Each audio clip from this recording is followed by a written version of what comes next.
Hello, everyone. Today I'm with Mr. Martin Stuart.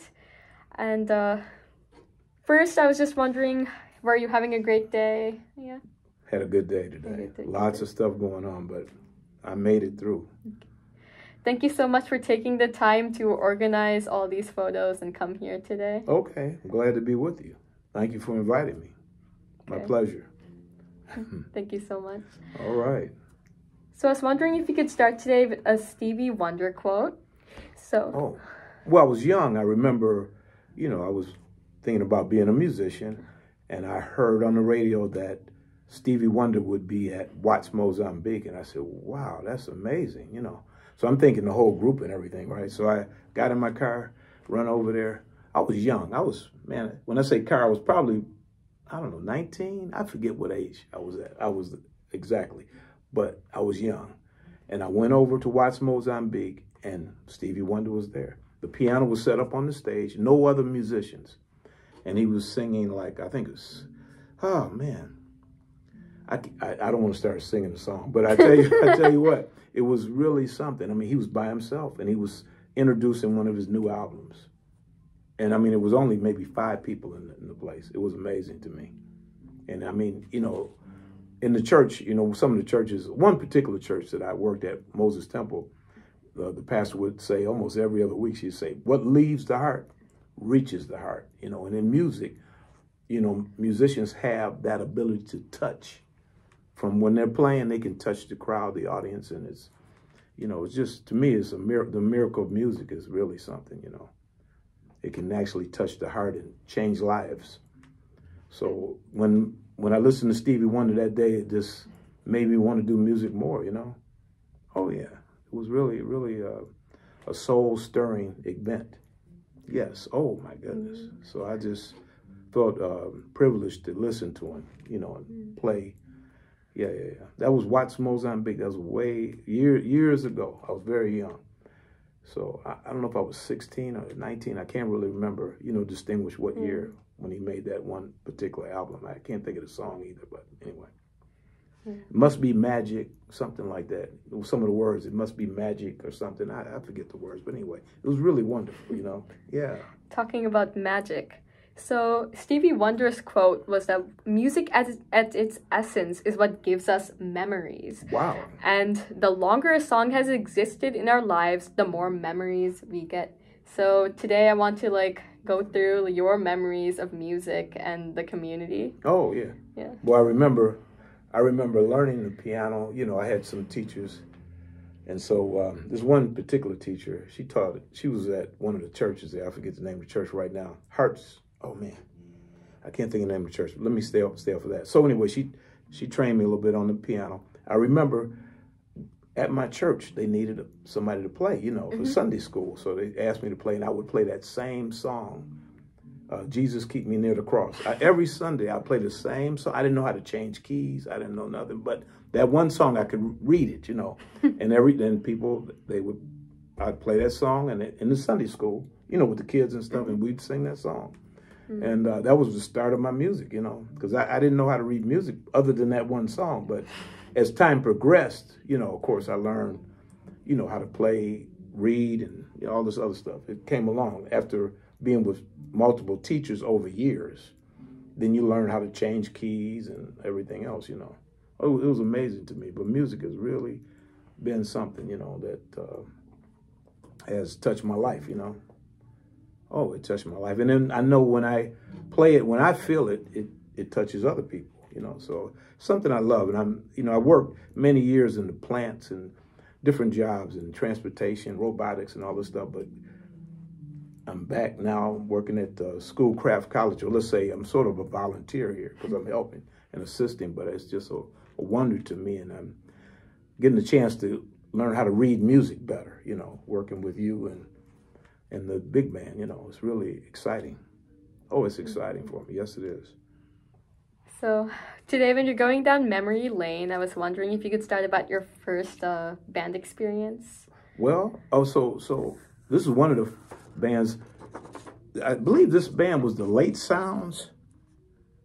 And it may have been the Connections. I get them a little mixed up, so I had another picture. But anyway, we started with a name called the Late Sounds, and then we changed the name to the Connections because Late Sound didn't sound appealing. So we changed our name to Connections, and man, we would go in the basement and practice for 3 hours, 2 hours, sometimes 4 hours practicing in the basement of Herman Pereira's basement, and we get ready for another performance. It was really something, you know. Oh man, this was really, you know, at that time, a lot of people were practicing in basements, and they would then go in and play at some of the clubs in Detroit, you know. And so you had to really be at a certain age, but at that time, I was able to play in some of the clubs as a younger person, but you know, you couldn't, of course, be served any alcohol, you know. Oh no. But they allowed us to come in because we were musicians, you know. It was really something, you know. But I tell you, there's the picture right there. Connections. I think this was a Connection band. Like I said, name was Late Sounds. How did you guys like get together and form? Well, you know, you how can I say it? You may hear somebody's playing a certain instrument, and then you talk with one person. They say, "Oh, I know a guitar player. I know a bass player." You know, and then you might find something like that. It's been different ways that I meet people. Just like I come into the school, I met you, or I met some of these other musicians, and they say, "Oh man, you sound good." Since I've been at Schoolcraft, 2 other big bands have asked me to play, but I don't want to do too much, you know. So if you overdo yourself, it's too much, you know. I just want to do Schoolcraft College because you'll get too much going, you know. And I want to be able to make sure I can maintain a certain level, you know. So you spread yourself too thin is the way the older people would say. I don't want to spread myself too thin. Yeah. So, yeah. So that was the main thing. I played in the Connections probably, I don't know, 2 or 3 years, maybe 4 years. I'd say 3 years would be my guess on that particular band. Maybe like from like 15, 16, 17 in that area. And then I played with a band called Natural Essence. In that particular band, Joe Tandy, Greg Moore, and Melvin. Those guys, man, they were some great musicians, and they went on playing music the rest of their lives. You know, I went into another field, but those guys, Greg Moore, I mean, he played with Earth, Wind, and Fire, and then Melvin Wells, he played with Luther Vandross. Oh yeah, those guys really went on, you know, to do things. But like I said, I went into electrical and electronics trade, and did that for about almost 30 years, really. But I would do music, you know, as an adult. Once I got to be an adult, I kept, every now and then when I got a chance, I would do a gig or something, you know. I never let music out of my life completely, you know what I mean? I want to keep my hand in it, they would say. Oh yeah. So after these smaller groups, the younger groups, you know, adolescent kind of thing went by, I ran across Chapter 8. I was still a young person. Here's a picture of Chapter 8 here. So, and this is before Anita Baker came in the group. And so I joined that group, and it was really a great experience, man. I listened to Herbie Hancock and George Dukes. They were some of my idol musicians, you know, and I would just work on that music, you know. But man, we would play at that club. We would practice in the morning. At one point, when we really got going, I would practice at home for about 2 or 3 hours. Then I would go to rehearsal with them, Chapter 8, let's say, for an hour, hour and a half. And then I would go to the gig at night. That's 3 practices in the daytime. Oh yeah, we'd practice, man, you practice almost all day. You're playing music, you know. So you can't do anything but get good, you know. But the thing is, you know, like I said, I wanted something to fall back on, and my parents would say, "Hey, Martin, we want you to, you know, really have something that's going to support your family and stuff like that. Music may not be dependable." So that's the thing, you know. I decided to go to Rhett's Electronics School and have something that would really be a livelihood for myself, you know, my family. So that's the thing. But I kept going. I played at a lot of different churches and things like that. So Detroit World Outreach is one of the churches I played at. I don't know, I got that kind of upside down. But I played there for like 7 months.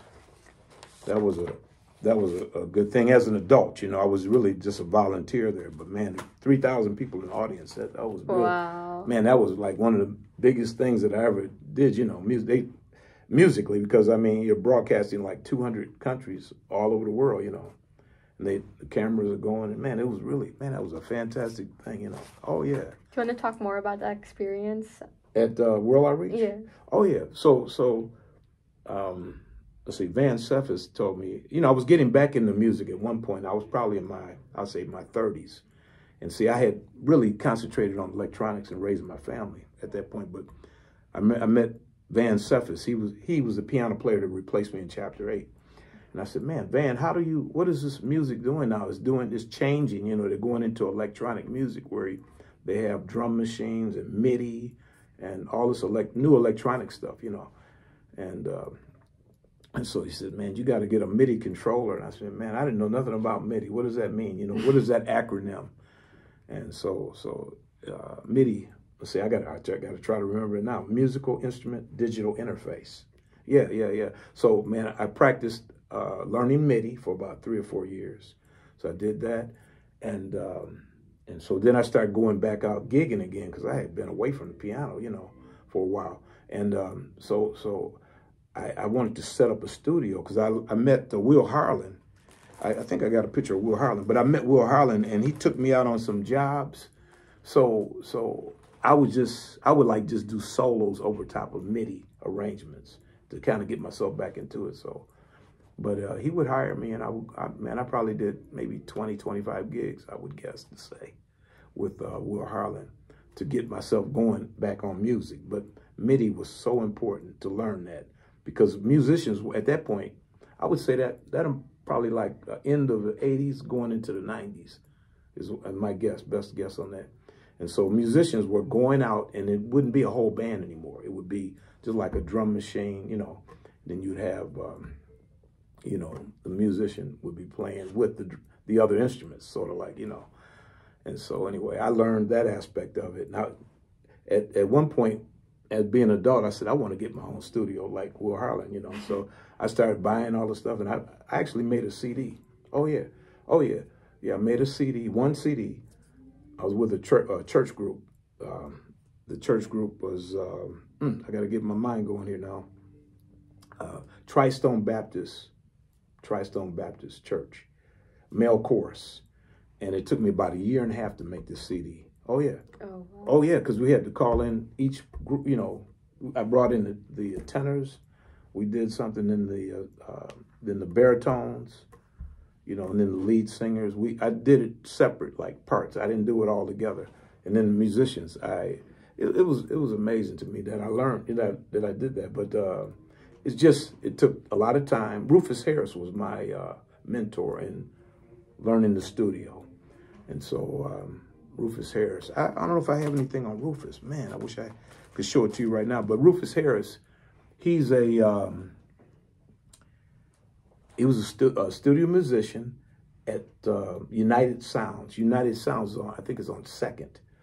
Studio with the Funkadelics and other musicians, real famous musicians. I think Nita Baker probably did stuff there. United Sounds down by Wayne State. Famous. I think they got a landmark on that particular studio. But Rufus studied there. And then, you know, he actually did engineering work for the different groups, you know. So Rufus, at one point, I met Rufus through David Washington in Chapter 8. And his wife, David Washington's wife, Janine Gardner, plays drums. He's a drummer. So I was able to join the group because Dave said, oh man, they need a keyboard player, you know. I said, oh yeah. So I got in Rufus's group and I worked with him. He wouldn't let me play the gig. He didn't let me play the gig for 1 year until I had to practice a whole year before I got on the gig. The gig had already been going, but he said, no, you got to practice and learn the music. You got to know every part. You got to play it exactly like the CD. Every note's got to be like the paper. And I said, oh my goodness, this is too much discipline. But I said, well, I need the discipline, you know. Yeah, so I got with Rufus and I started writing these parts out and getting the piano parts and writing them out on a piece of paper, like you do in the combo class, you know. And it, you know, sometimes it wouldn't be right. I have to correct it and all this, but it gave me some writing skill, you know.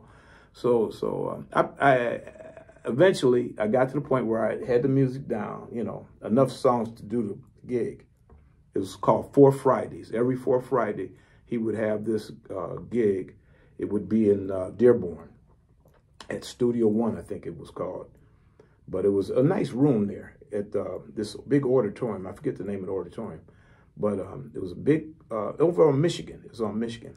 And so every 4th Friday, it would be Christian musicians, though. Christian musicians. All type of rock music, R&B, rap, different genres. Musicians from churches would come there, and it wouldn't be necessarily worship music. It would be their CDs. They would make CDs because they like music, and then that's a place they could sell their music, you know.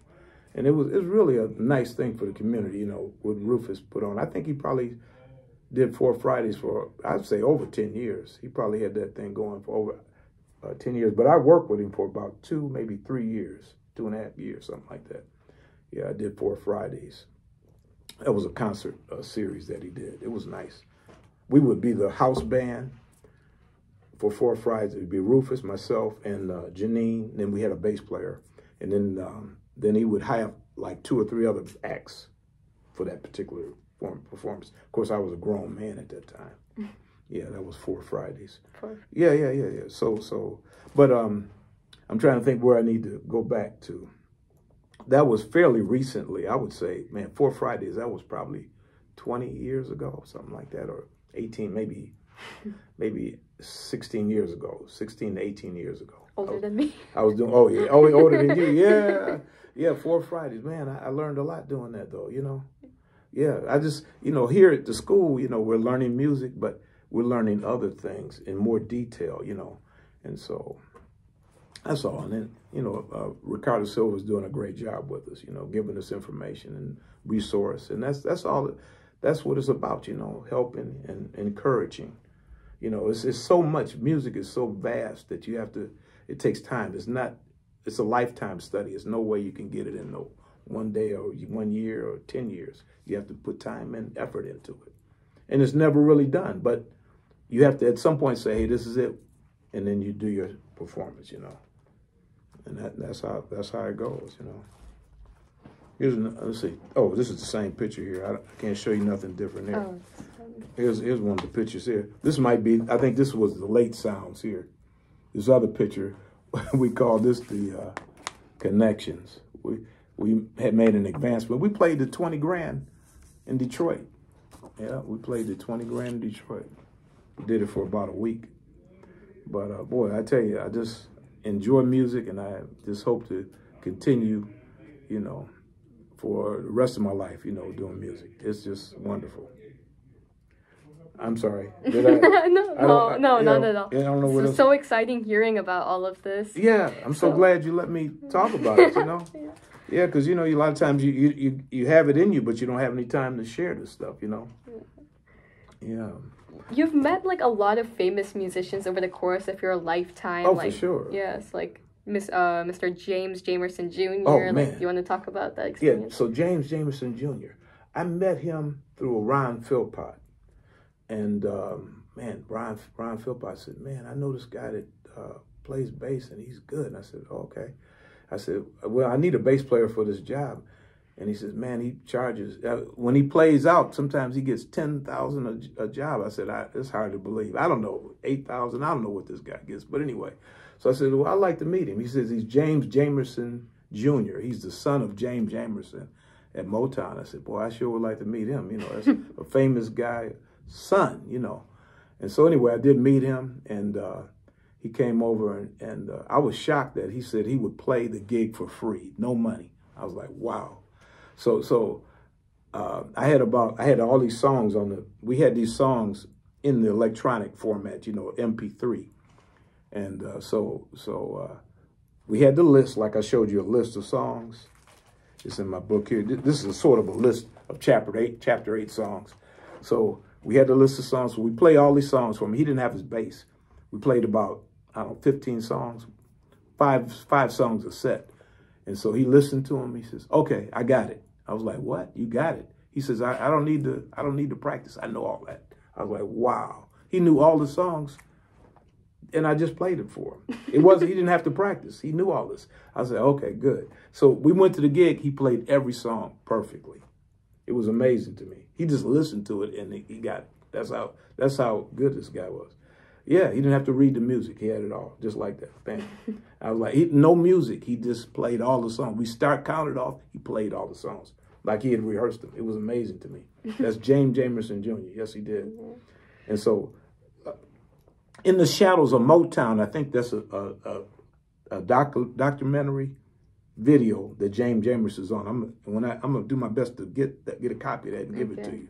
Oh yeah, In the Shadows of Motown. He's like on the video and he's showing this. You know, it talks about the musicians that behind the music at Motown.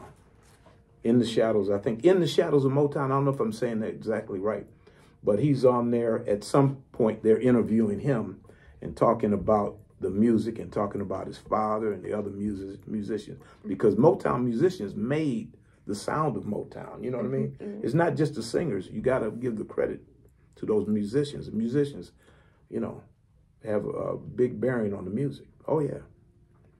You also have met many other famous musicians, including Greg Phillinganes. Oh, Greg was in my class at English class at Cass Tech. Greg Phillinganes, sure.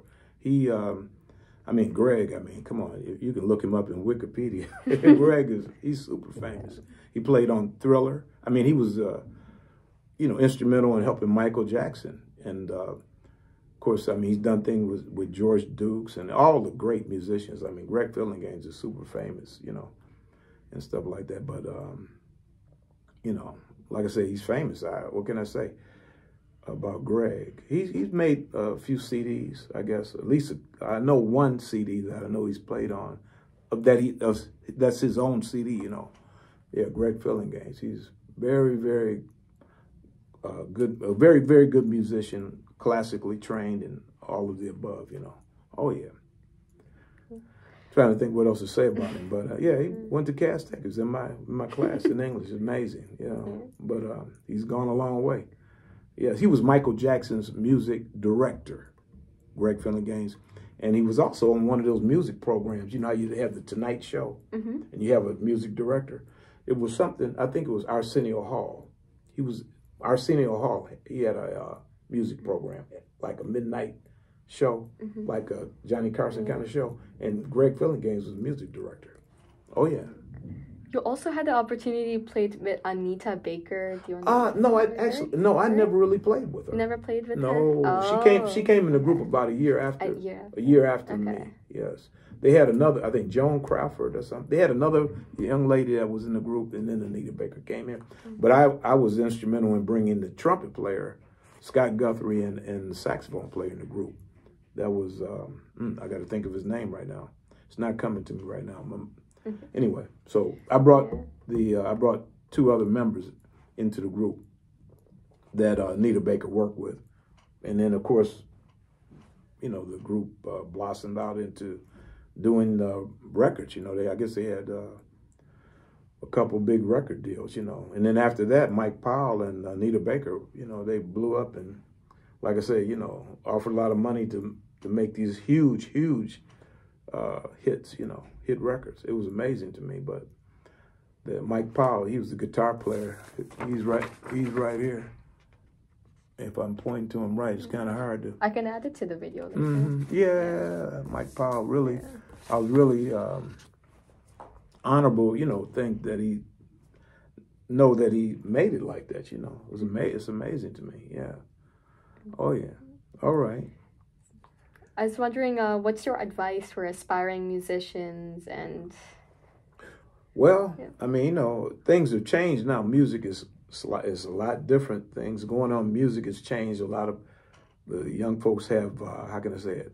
It's electronics now. You can do a lot of things in your phone, and you don't need to necessarily go to a studio. You can have your own studio now. So you can do a lot of things at home, and, you have to see what's best for you.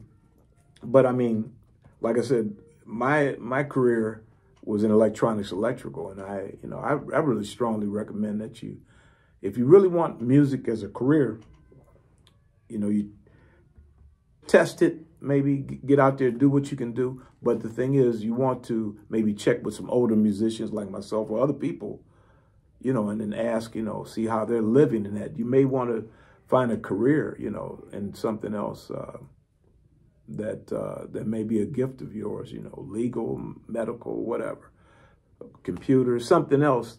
And then music, you may have to fall back on that, instead of just being a musician. Because, I mean, depending upon where you live, like in Detroit, there's not a lot of money.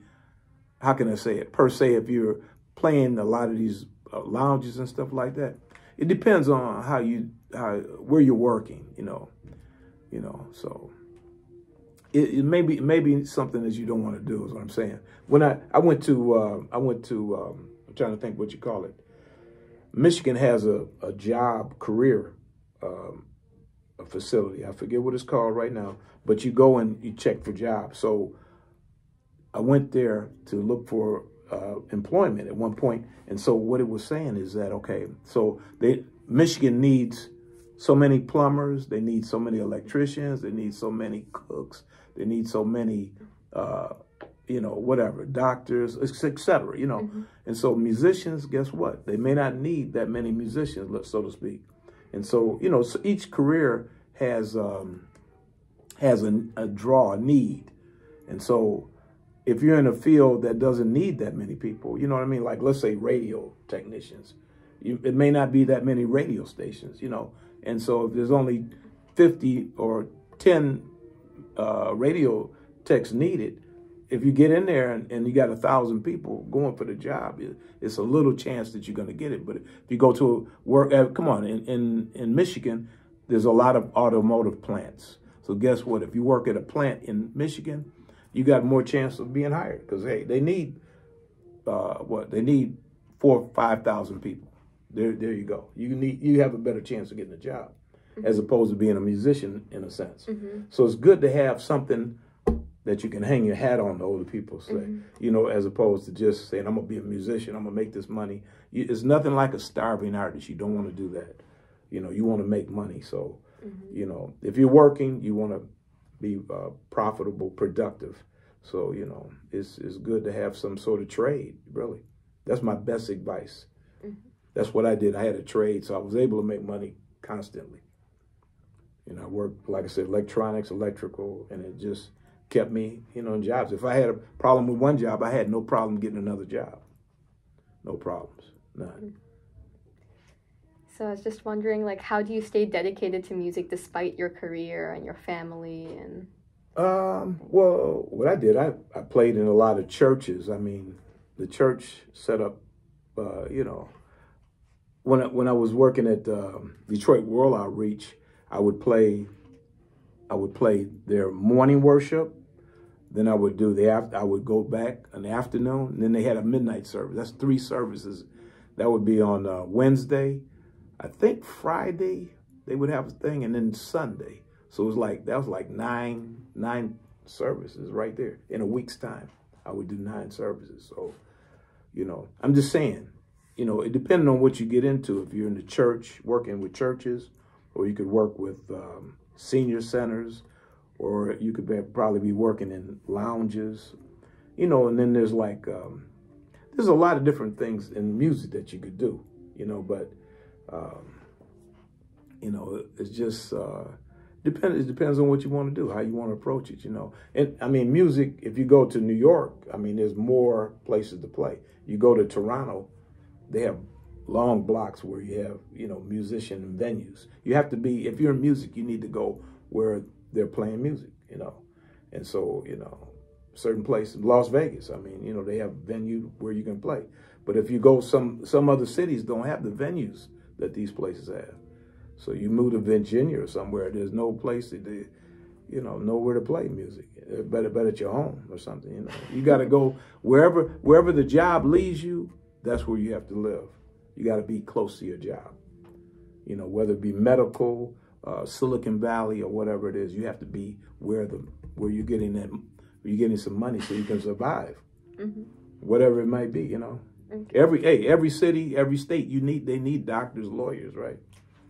So there you go. Entertainment is really one of the first things they knock off, you know. But you got to eat, you got to live, you got to be healthy. So those things come first, see.